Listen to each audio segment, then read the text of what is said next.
Welcome to All Things Nearest. I'm Sailor coming at you from the PNW, and I'm here with my whiskey family. Nick? Hey everybody, Nick here in Los Angeles, California. Jay? This is Jay Madison coming to you straight from ATL, Atlanta. And the lovely. We have the very lovely Victoria Eady Butler with us today, who you should know already is our master blender, and she is one of my favorite people and gives the best hugs in the world.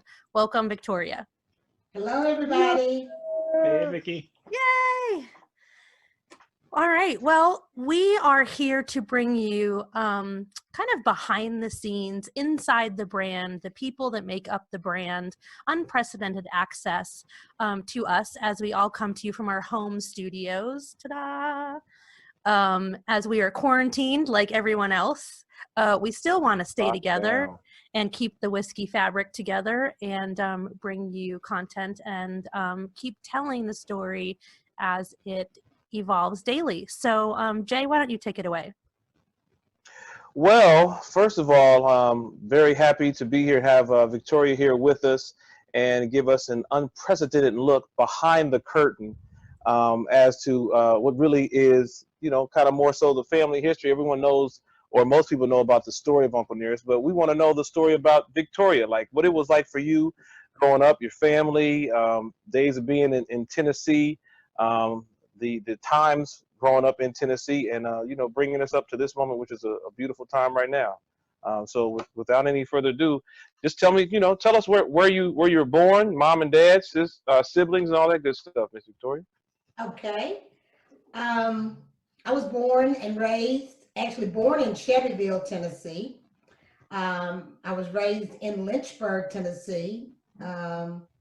Went to Moore County High School, graduated Moore County High School, and continued my higher education at Middle Tennessee State University in Murfreesboro, Tennessee, where I currently live today. My grandmother, Annie Bell Eady Green, let me retract that, I said it backwards. Annie Bell Green Eady is my grandmother, and she is Nearest Green's granddaughter. I am one of 9 siblings. I have 5 brothers, and I have 3 sisters. So it is 9 children.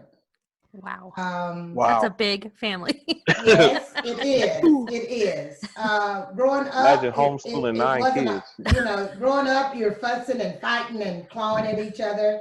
But I am so very grateful for all of my siblings.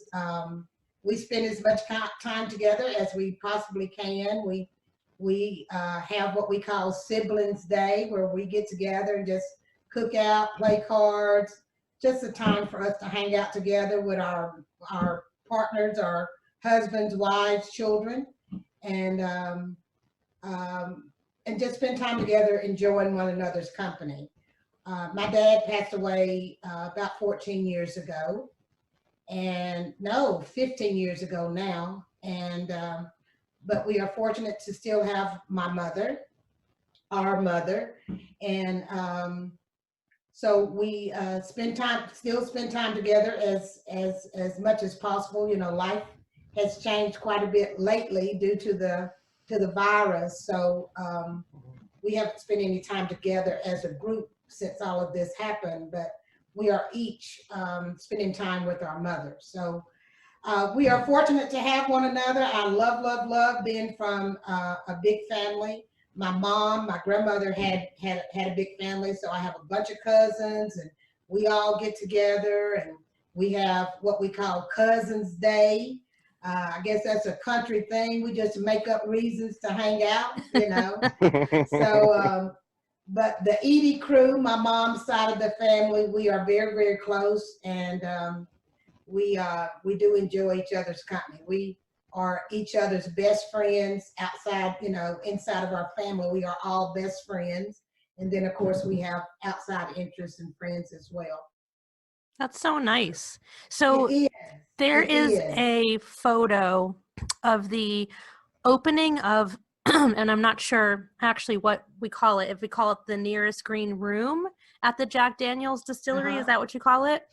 Of the ribbon cutting ceremony. Right. And so are those is that your immediate family that was there, your siblings and cousins? There's a lot of people. Not all of them were there, of course, because I mean, we have a really big family. My mom's children didn't have a lot of kids, but her siblings had a lot of children, and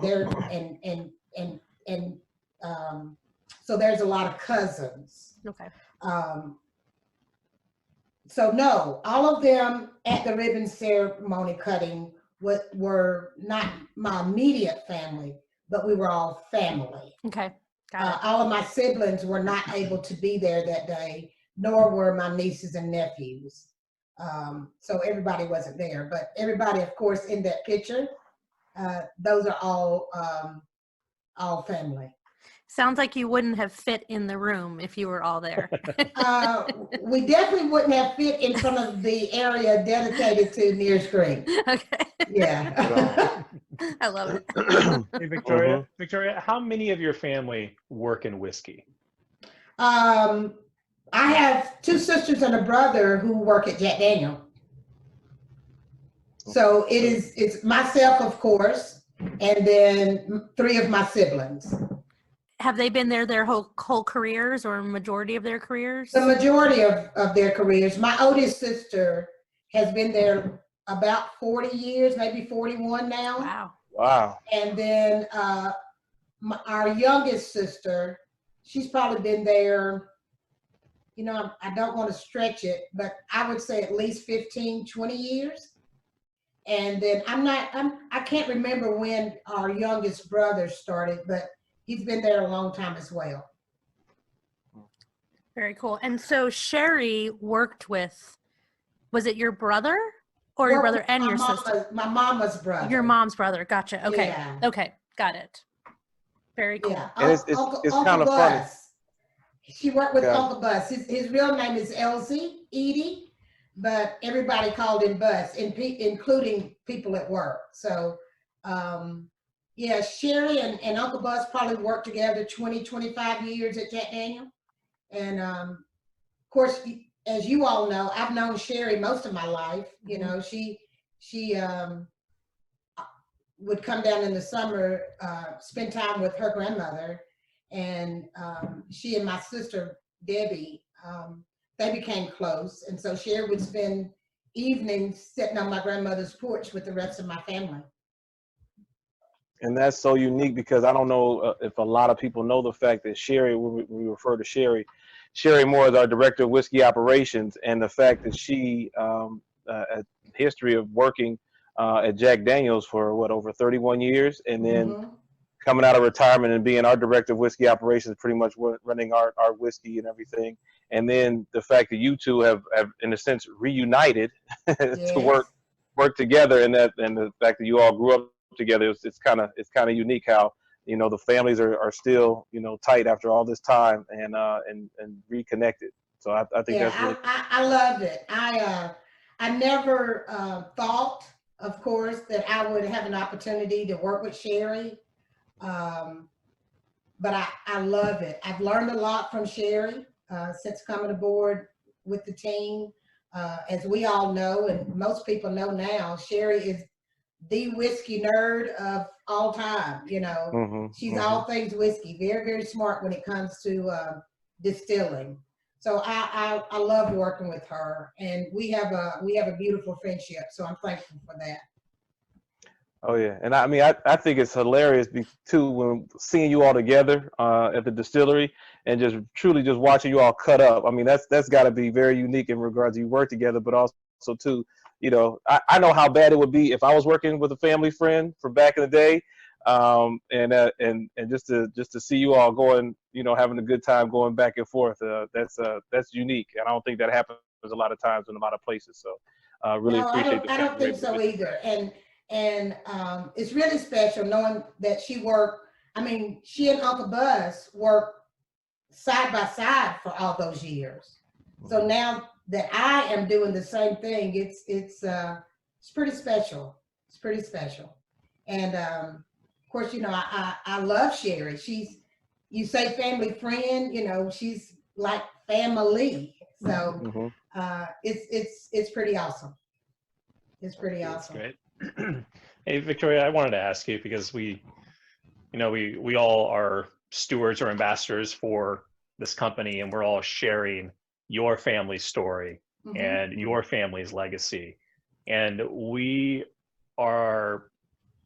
pretty blessed to have somebody who's done all this research on with her team and has brought us all the information just to us on a platter, and has really said, here's definitively what happened. This is our version of the story. These are the people involved, and this is how we tell it. But you heard this story as a young child from your family members. Right. And I'm curious, how was that story presented to you? What were your thoughts? What were the thoughts going through your mind hearing this legacy?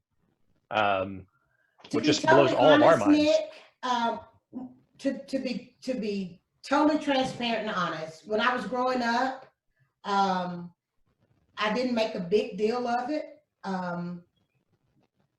My grandmother, Nearest Green's granddaughter, and Annie Bell, Eady Green is my grandmother and Nearest's granddaughter. Her house, which is still in Lynchburg, her house was a place that people came together, certainly for all of her siblings and their children, and many people in town. We would, you know, have company on the front porch all the time in the summer. So, and anytime people came, especially, you know, those that had not been before, my grandmother never passed up the opportunity to tell the story. You know, we could, from my grandmother's house, the smoke from what they call the holla, people in Lynchburg call Jack Daniel the holla. You can see the smoke from my grandmother's house. And if you stayed up to or got up early, like right at daybreak, you would see what was known as slop trucks, the overage, the spillage from the mess at Jack. They used that to feed their hogs and their cattle in Lynchburg.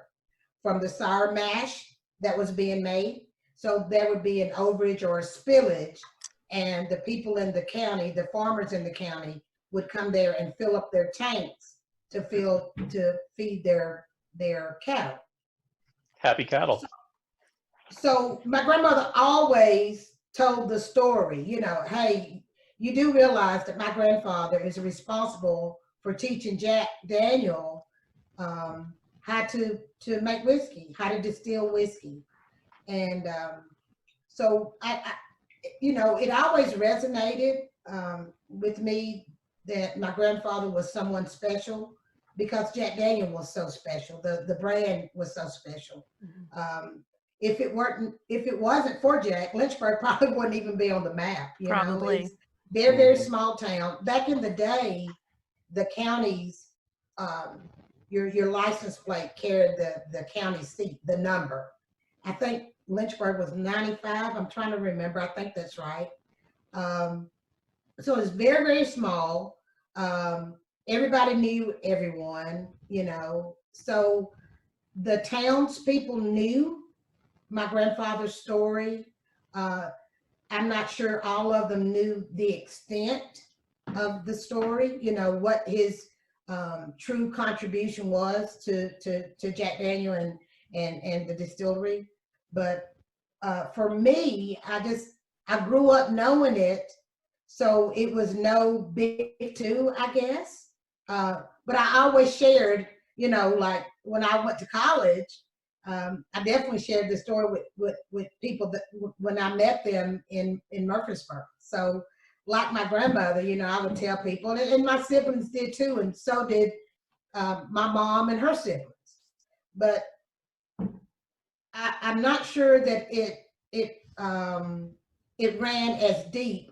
In fact, I know it didn't ran as deep as what we're doing now, because now it definitely goes beyond the little town of Lynchburg. Mhm. What our co-founder and CEO Fawn Weaver and the team that she has put together, us, all of us, what we have done is remarkable. And to tell the story and share the story now, it's like it's been reborn. The facts have not changed. In fact, they're more solid now to me than ever because of what Fawn has done. You know, there's documentation. There's not just me saying what my grandmother said or what someone else may have said. There's documentation to back up our story. So it is a blessing and an honor, to say the least, to get to do this now and to do it with y'all. I mean, I absolutely love it. Right, right. I would say from our perspective too, it's something special for me, coming on, learning the story, knowing about Fawn and the team, Fawn and Keith doing what they've done with Uncle Nearest, taking the story and developing a whole brand. We have whiskey that we have the opportunity to go out, tell the story, and sell the whiskey. But from your perspective, heck, us being black, being African American in this country, you growing up in Tennessee, at the time that you grew up, just seeing that transformation, how was that for you, going from that and seeing, you know, Jim Crow and all that going on to transitioning and coming to an age right now where the story that's your family is now out there on a worldwide stage, and the pride that resonates within you, but also to the pride that resonates in us as African Americans, being able to tell that story now? Contrary to what most people think, growing up in Lynchburg was not, I didn't feel the effects of those things that a lot of people may have felt. A lot of people, of Black people, felt outside of a little small town.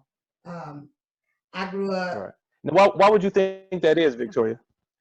I'm not sure. I think maybe because of the relationship that Jack and Nears had all those years ago, that transcended from generation to generation.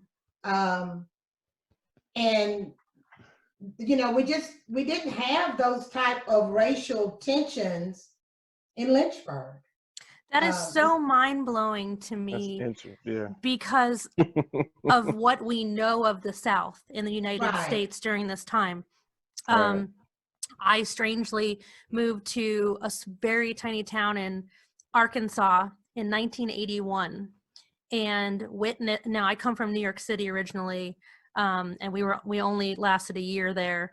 It was the first time I was called a Yankee. I had no idea what that meant. I didn't understand it.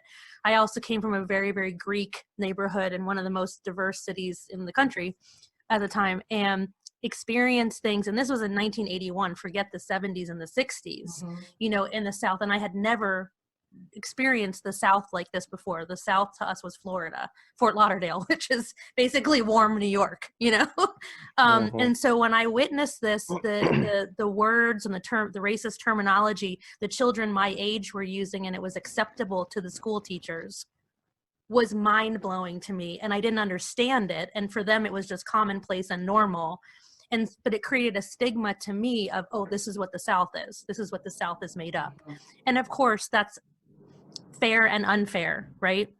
So my first thing when I heard this story, when this story was opened up to me, was how in the heck did this exist in the South? Because I'm seeing Lynchburg, Tennessee as like South, right? Then me doing some reading and understanding the history of Tennessee, which I've done since I started to work for the company. This is certainly not indicative of the rest of Tennessee during some times in history. So I wondered myself if, and perhaps this is going to come out at some point because we know Fawn's research never ends and she's always uncovering what you just said. Is it because really this town was founded on one big business, and that's common for towns all over the country, you know. Right. And is it because there wasn't a racial divide there? And that was kind of, is that like the origins of the town in modern times, and is that why it was still able to thrive? Well, I mean, certainly that's a theory, and that's a plausible theory. But I can't say that I know that for sure.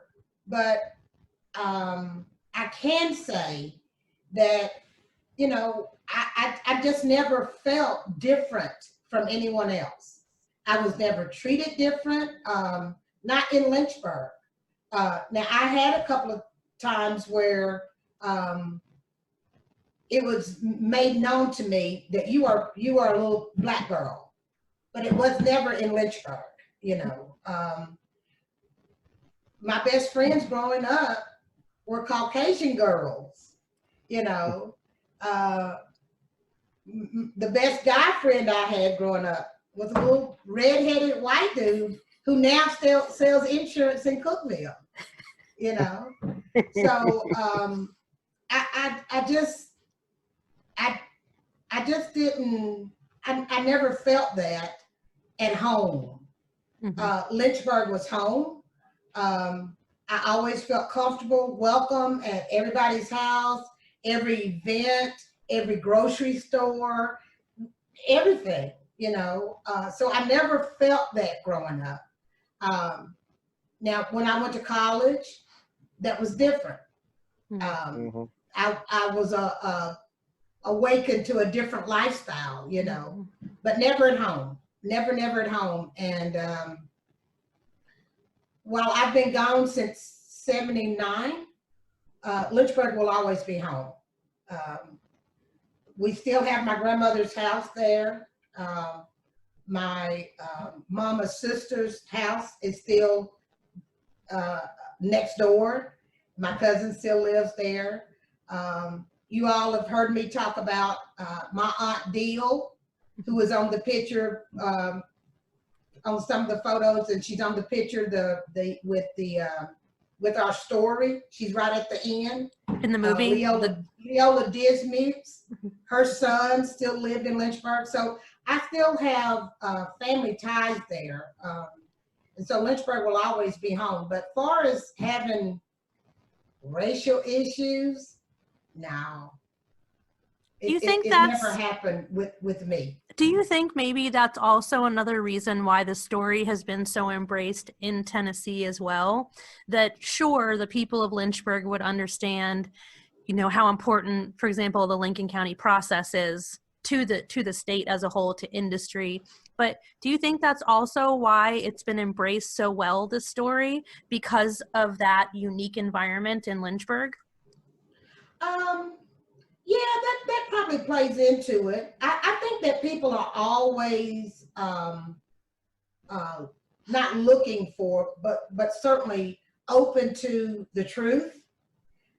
This is a truthful story, and the content of it's not like most people thought it was. So they embrace the fact that there was a beautiful, unique friendship between a black man and a little white boy, you know, and that's basically how they started. I mean, Jack was a boy when he met Nearest, the man.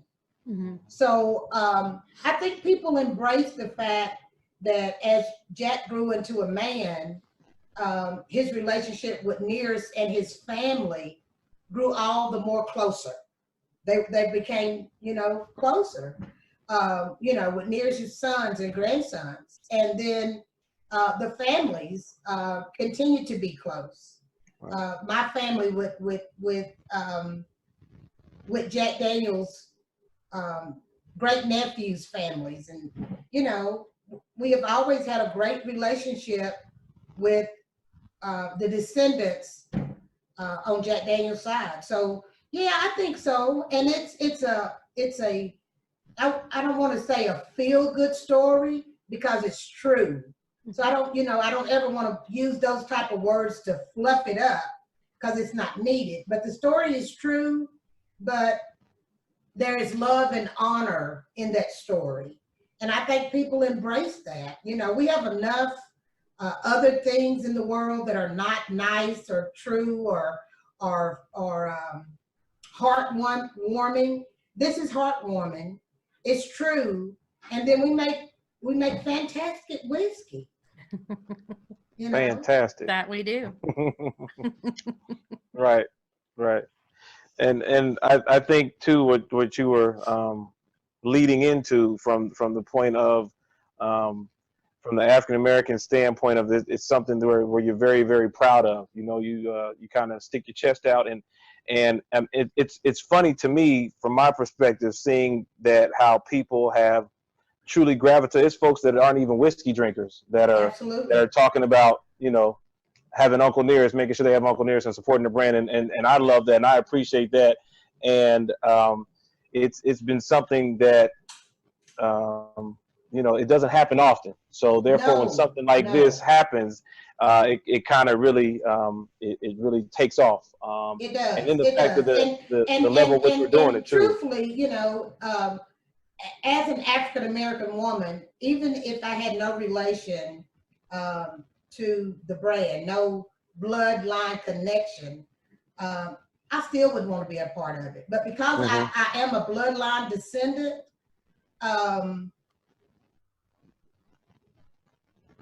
I do it every freaking time. I'm not crying today. I do it too. But as a bloodline descendant,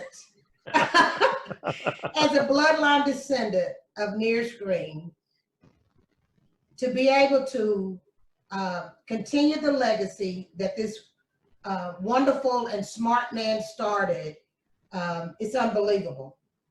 The pride that I have and the pride that my family has, yeah, it runs real, real deep.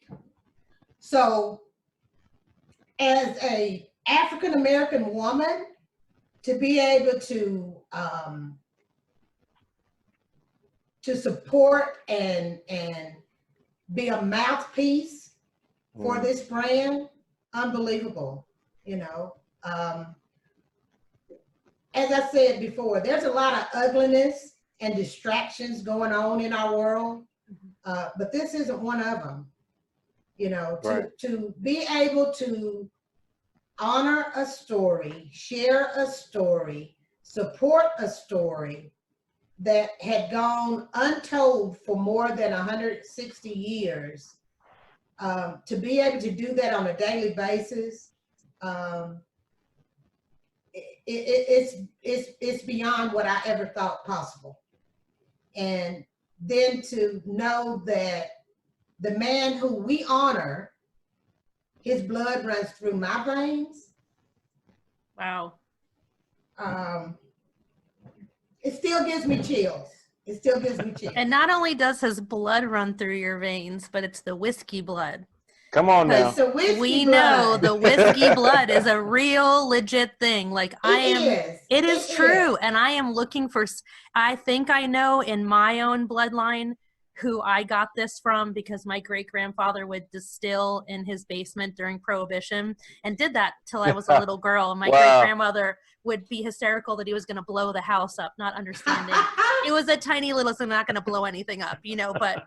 And I didn't quite understand what he was doing at the time, you know, but that whole story was hysterical. But you have the whiskey blood, because not only do you find out this, you know, this woman comes flying in from LA, you know, blowing up the town, the story, American whiskey history, the world, and you're part of that. But then you are asked to taste some whiskey, decide what you like best. Here's a few blends, you know, see what you like. And it becomes award-winning whiskey and you become a master blender. That's got to be mind-blowing to you sometimes. Like, is this real? Oh my goodness. It is. I am very grateful to Fawn. You guys know that. And every time I do an interview, I let those who I'm talking to know that. she is, she's a hell of a woman, extremely smart. And so when she said to me, I want you to be our master blender, I was like, wow. I mean, that's incredible, especially given that I had never done anything like that prior to making the first batch of 1884.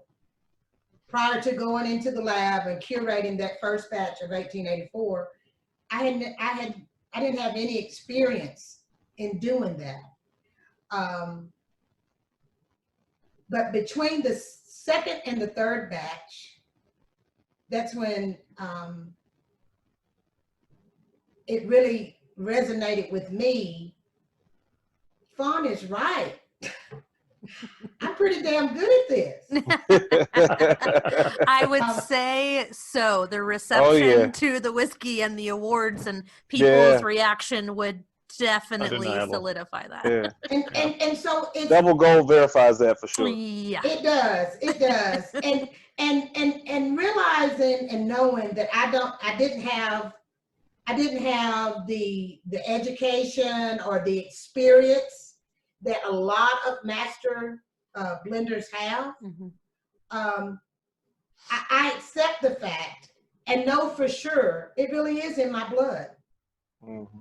Because what I've done, what our team has done is remarkable, unheard of. And I don't take that lightly, nor do I fluff myself up saying it's all me, because it's not. It is what Nearest Green deposited in me. My great-great-grandfather and the higher power saw this day would happen. And I'm equipped to carry that. I'm equipped to carry it on. It's really impressive, That's beautiful. Victoria, to see how humble you are about this, and to see somebody in your position not just acknowledge what they don't know, but that's like one of the hardest things in the world is like, I'm not sure about this. Mm-hmm. But it's to see how hard you are working to build up that knowledge. Like you are cranking it out every day, and you're studying every day, and you're getting certified. And it is so impressive to see somebody just like thrown into this and take to it so naturally. Well, thank you. I do want to know all I can. So I do study every day. I work on my palate and the smell, and I want to be the best at it that I can possibly be. So yeah, I do study, and I reach out and pick other people's brains. I talk to our team members. I talk to other people who are doing what I'm doing. People in our industry, as you all know, are very generous with their knowledge. I'm grateful for that. You know, no one has said no to me. It's been very encouraging and welcoming. So I'm learning a lot. I'm learning a lot, and I'm learning quickly, because you guys know we do nothing slow. We do nothing slow. So I'm trying to get up to a level 10 as quickly as I can. And I appreciate you saying that, Nick. That's kind of you. I can't take credit for all that has happened to me personally, you know, since I joined the team. That would be foolish of me to do that, because it hasn't been me.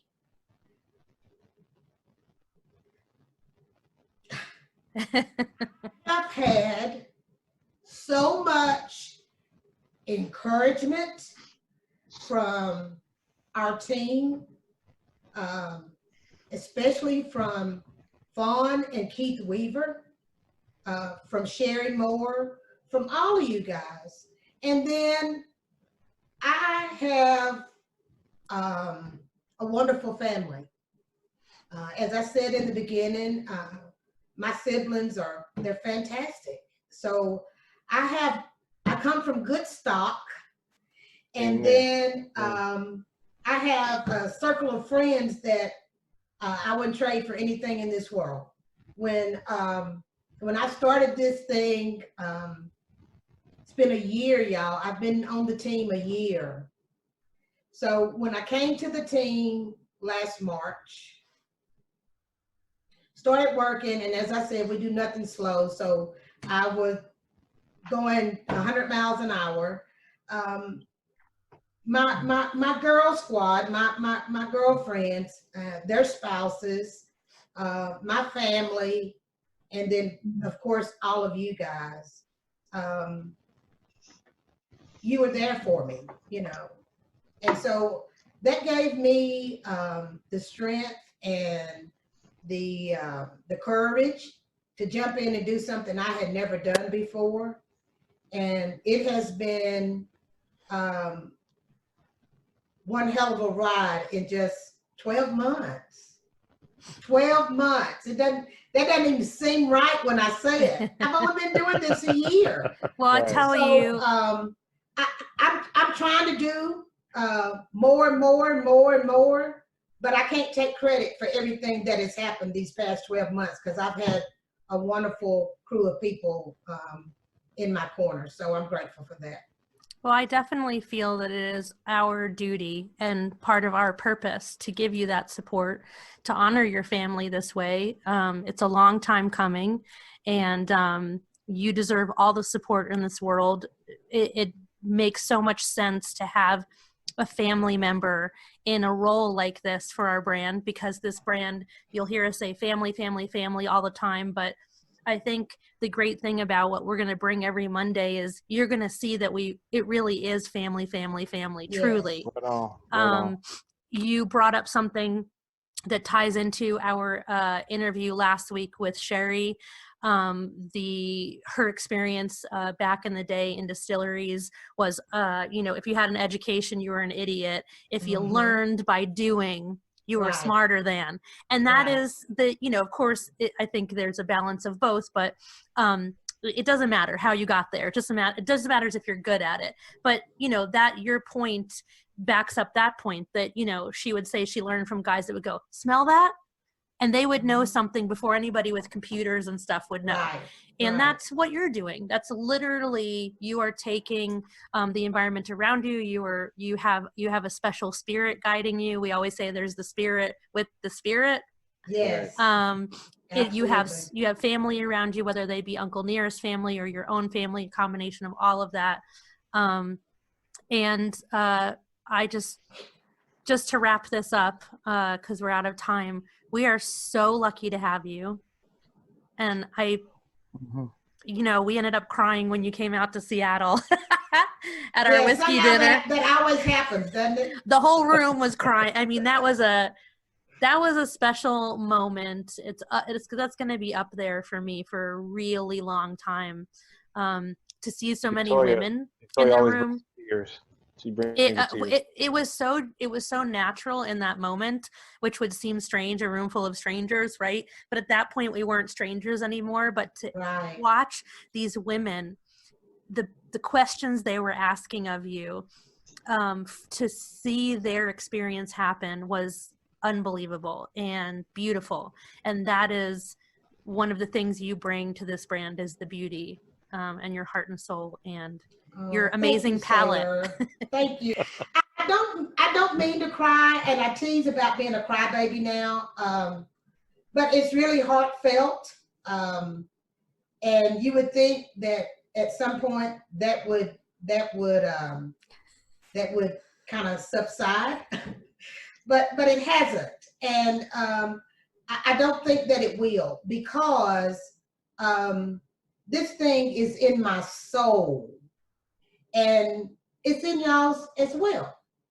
The difference is, as I said before, to really think and embrace and know that the man that we're honoring at the Nearest Green Distillery and with the bottle that we sell every day, his blood runs through my veins.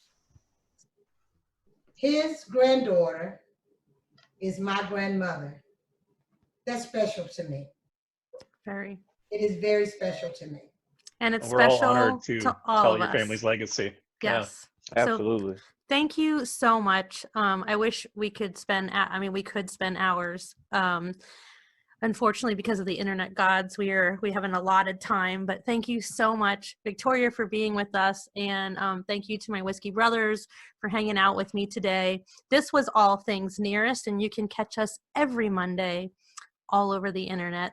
And to find out more about our story, you can visit unclenearest.com. You can visit Uncle Nearest on Instagram, Twitter, and Facebook. And to find out how to get a bottle, if you're able to, again, go to our website, type in your zip code in the locator, and hopefully something near you can at the very least deliver it. So thank you, everybody. Then everybody out there can drink honorably. Drink honorably. Everybody can drink honorably, yeah. There we go. This was All Things Nearest. Tune in next week for more stories from your favorite Uncle Nearest brand stewards.